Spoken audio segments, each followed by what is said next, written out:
क्या सोच रहा है?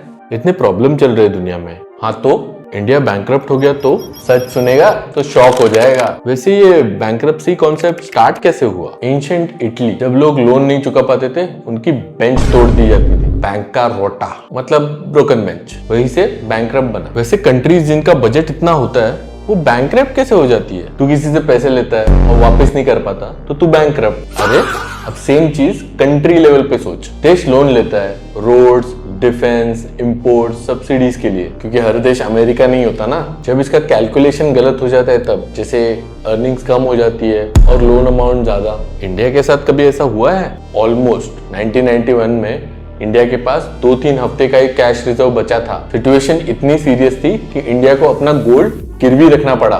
फिर रिफॉर्म्स आए, एलपीजी, लिबरलाइजेशन, प्राइवेटाइजेशन और ग्लोबलाइजेशन। एक नंबर कमबैक मारा।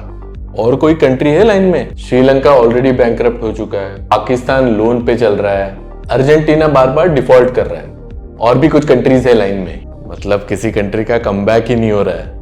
वैसे हम कॉमन लोग को क्या ही फर्क पड़ता है? सबसे ज्यादा महंगाई एक्सप्लोड, जॉब्स खत्म, करेंसी की वैल्यू गिर जाती है। हमारे रुपया टिक चल रही है, इसीलिए समझ रहे हो? समझ रहे हो ना? अब तैयारी हो गई है और अब मजा आ गया है। तो अब अभी तक जो किया वो अपने लिए किया।